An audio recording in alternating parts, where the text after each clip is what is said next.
Hey everyone, Freedom for Kaz here. Hey, I'm making a birthday video for the United States of America. I just want to wish the United States a happy birthday.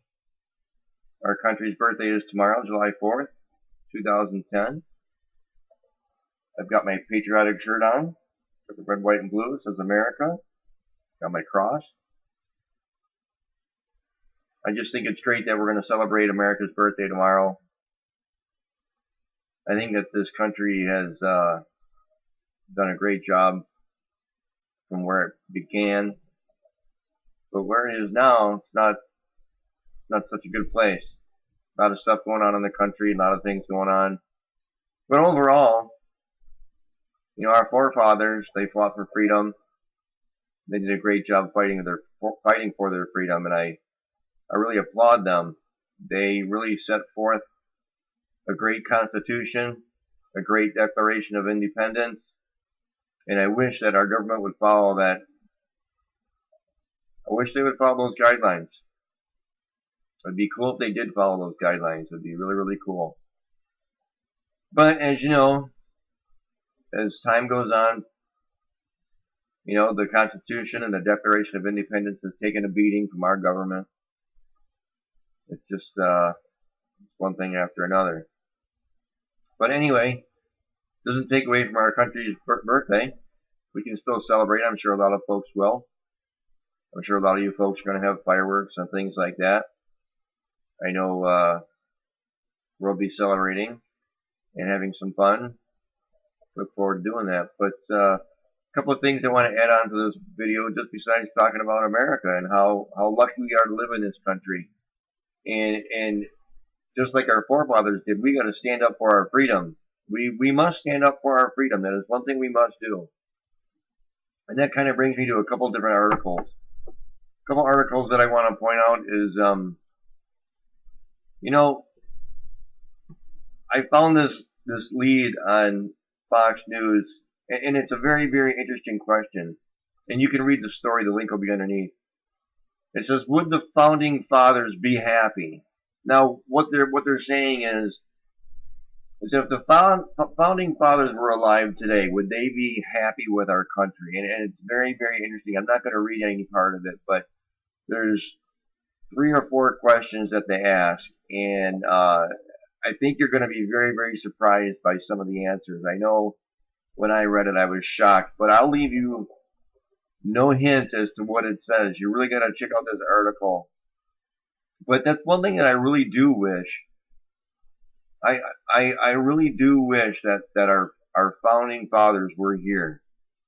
It would be great to just kind of listen and talk to them and try to get their insight as to what they thought about this country as they were getting it started. That's just, it's truly amazing to me, that part of history. It's just truly amazing to me. But besides that, I also have another article here. And it kind of goes hand in hand with our forefathers article. And it's actually a Glenn Beck article. And I know a lot of you folks are either pro or con Glenn Beck, but this article here, I really want you to take a look at it. I think it's really cool, and I think that it's very interesting, to say the least. But some of the footnotes about it are, there's this high school student who goes to high school in Arlington, Massachusetts. The odd thing about the school is that there's no flags in the school. No one says the Pledge of Allegiance in the school. But this student brought this forward to the principal about 3 years ago, and he's fighting for the right to say the Pledge of Allegiance. Now, the principal did agree and said that they could do it in the foyer of the high school, but they couldn't do it in each individual classroom.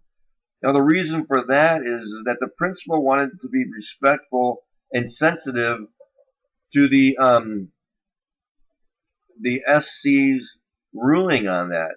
Now, the SC is the Supreme Court. And he doesn't want to force anybody to do it because of the diverse group of people in the high school. Now, my question is this. Last time I checked, Whether you were born here or whether you immigrated here and became a citizen, okay, you became a United States citizen, period. What diverse group do we have? Are we not all Americans here? Are we not all part of the United States? If you're a U.S. citizen, aren't you an American? See, this is where things start to go wrong, is when we start getting this blurriness. It's all blurry. And it says, well, you know, if we're Americans, should we do this? Should we do that? I don't want to step on anybody's toes. You know, if our forefathers had that attitude, I don't want to step on anybody's toes, we wouldn't be free right now. We wouldn't have the country that we have. We wouldn't have the Constitution of the United States. We wouldn't have the Declaration of Independence. Could you imagine George Washington saying, I don't want to step on the king's toes.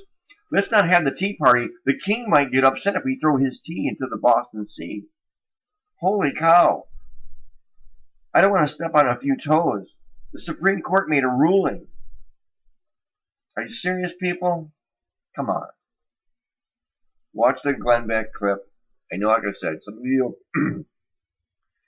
you are pro or con about Glenn Beck, but this video makes a very good point. It's a very, very interesting point.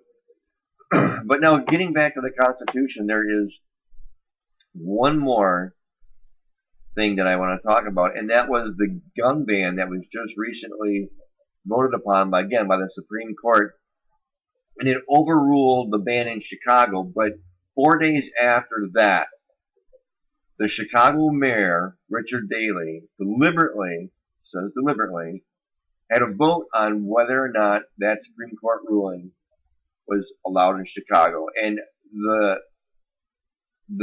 Chicago mayor and his cabinet voted 45-0 to create a new law in Chicago banning guns again. But it doesn't ban them all the way. There's a few things.